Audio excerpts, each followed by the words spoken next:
sini yang mau aku tekankan, ketika kita sudah menjadi content creator dalam satu lembaga, artinya kan sudah ada tanggung jawab ya teman-teman.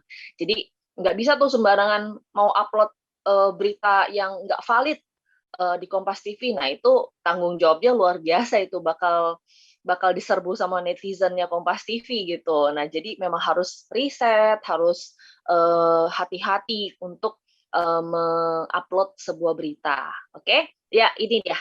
Oke. Nah, jadi kalau misalkan di Kompas TV itu ada content creator TVOD. Nah, TVOD ini dia tugasnya adalah memotong berita dari TV. Nah, jadi yang tayang di TV itu nanti akan dipotong-potong jadi pecahan berita, terus dibuat artikel, dibuat thumbnail. Nah, baru nanti diupload ke YouTube-nya Kompas TV. Kayak gitu. Nah, teman-teman TVOD ini juga mereka akan menjadi host untuk top 3. Top 3 itu kayak rangkuman berita satu hari yang dibuat oleh kami, para content creator. Seperti itu. Nah, Ya, ini ini teman-teman TVOD nih. Ini mereka itu yang akan on cam, mereka akan presentation dari naskah yang sudah teman-teman content creator buat gitu. Jadi mereka gantian tuh. Jadi naskahnya sudah kita siapin, produser. Nah, teman-teman TVOD ini nanti mereka akan membacakan berita yang sudah kita buat. Nah, yang berikutnya itu adalah content creator VOD. Nah, ini dia. Nah, ini kerjaan aku, content creator VOD. Jadi, kalau yang tadi content creator TVOD itu reporter, nah, content creator VOD ini produser kayak gitu. Nah, kerjaan aku itu setiap hari adalah buat VOD. Nanti aku kasih contoh ya, teman-teman. Contoh VOD-nya seperti apa. Nah, sehari itu harus buat 8 berita, juga top 3 news. Nah, kita ada 3 shift produser. Jadi yang subuh, tengah siang, sampai nanti yang sore ke malam. Gitu. Nah, kita juga ada buat program-program ataupun event yang kita buat untuk acaranya Kompas TV. Jadi itu perbedaannya ya, kalau content creator di Kompas TV itu ada 2, yang reporter sama yang produser kayak gitu. Tadi kita lanjut ya. Jadi program content creator yang aku buat itu, yang teman-teman produser buat, itu ada top 3 news, TGSL. TGSL tuh kayak program tahu nggak sih lo? Jadi kayak mengulas hal-hal yang unik, dan terus bisa tahu nggak sih kamu nih hal-hal unik misalkan terkait apa ya, penggunaan masker, Pancasila, dan segala macam gitu. Nah, Klinik Kilat itu program kesehatan. Nah, ini programnya aku yang buat nih. Terus ada CCTV, itu kayak ngulas hal-hal yang trending dalam 1 minggu. Kode itu konten dewasa. Nah, buat teman-teman yang mau lihat nih konten-konten dewasa, boleh nih nonton Kode ya. Terakhir itu ada episodenya sama Dokter Tompi. Kemudian LDD itu lebih dekat dengan ini kayak dokumentari cerita orang-orang sukses dan perjalanan yang hebat lah kayak gitu. Nah, itu dia. Nah, tadi kan aku bilang kalau misalkan produser itu kan tugasnya buat VOD ya, teman-teman. Nah, ini coba deh kasih Kak di next slide. Nah, VOD itu adalah video on demand. Jadi ini adalah berita yang teman-teman produser buat. Nah, setiap hari ini aku buatnya berita kayak gini nih, teman-teman. Yang hard news ya. Jadi misalnya nih kemarin itu kan Pak Jokowi telepon Pak Kapolri gitu kan. Telepon Pak Kapolri, terus tiba-tiba telepon Pak Kapolri minta preman di Tanjung Priuk itu ditindak. Nah, supaya berita ini menarik, aku harus membuat thumbnail, yang sebelah kanan layar itu adalah thumbnail.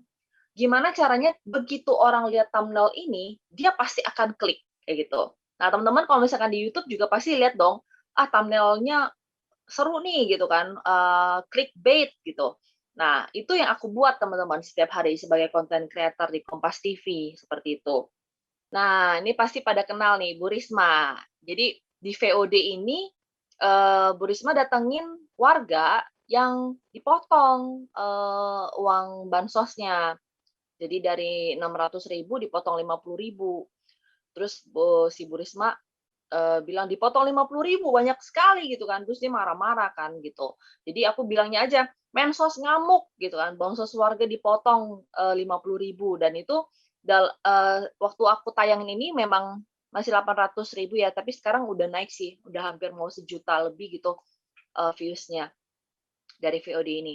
Jadi udah kebayang ya teman-teman ya, contoh-contoh video yang aku buat itu tuh ya seputar ini gitu. Jadi yang prominent, terus ada kedekatan, bansos, lurah, itu kan orang-orang yang dekat gitu kan, preman pungli di Priuk, itu kan berita-berita yang memang dialami sama masyarakat secara dekat seperti itu. Yang next-nya Kak Siska, aku mau bahas soal program yang aku buat. Kalau tadi kan VOD-VOD ya, VOD-VOD itu memang berita reguler, hard news yang kita buat setiap hari. Nah, ini Klinik Kilat. Klinik Kilat itu program yang dibuat oleh produser, content creator produser VOD. Jadi yang aku buat ini Klinik Kilat dari awal aku gabung ke Kompas. Jadi pas gabung tuh, ayo lu punya program apa nih kayak gitu. Ya udah akhirnya aku ajukan nih si Klinik Kilat ini gitu. Nah, kontennya sebenarnya simple, cuman isu kesehatan yang memang dekat sama masyarakat kayak gitu.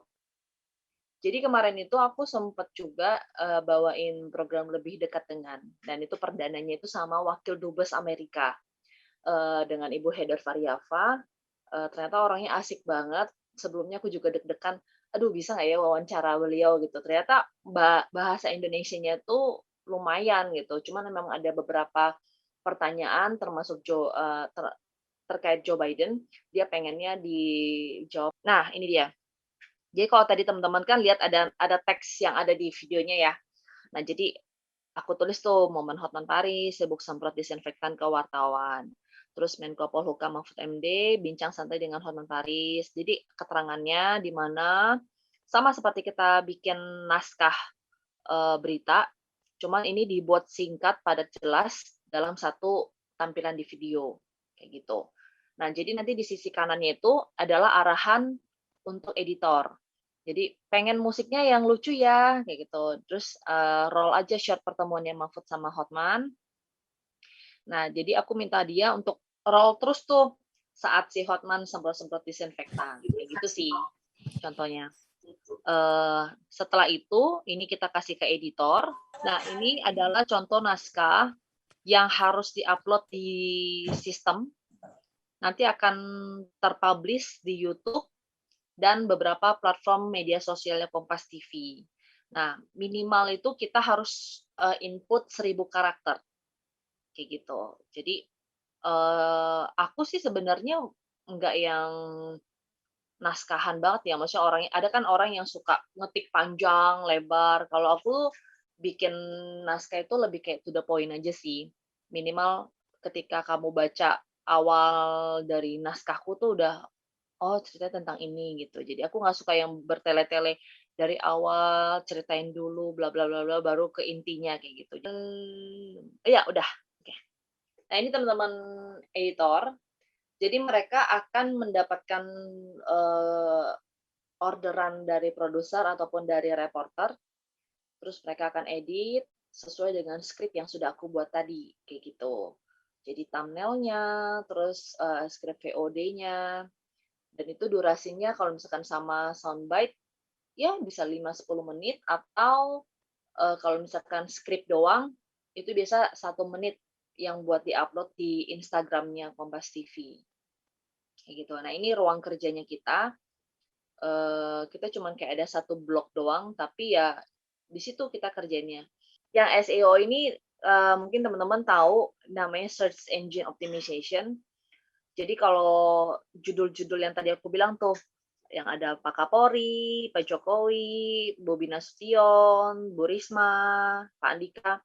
Nah, itu harus dicari apa ya yang banyak dicari orang di Google kayak gitu. Makanya butuh yang namanya search engine optimization. Biasa tuh aku bandingin nih, kalau aku tulis Mensos Risma sama dengan Mensos, banyakan mana ya yang orang cari seperti itu. Jadi pertimbangan untuk menulis judul tuh juga banyak teman-teman. Jadi dalam sehari bikin 8 itu udah lumayan ya. Jadi karena dalam satu video itu kita nggak bisa ngasal kan. Jadi memang harus benar-benar mikir judulnya apa, thumbnail-nya apa, gambar depannya apa.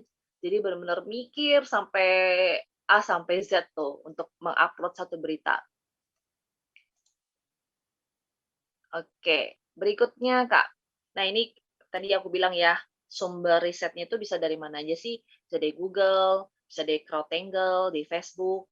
Berikutnya, konten creator memang wajib riset. Ini biasa dari berita-berita terpopuler di kompas.com, Detik, Kumparan, mana aja pokoknya yang berita online yang bisa terverifikasi.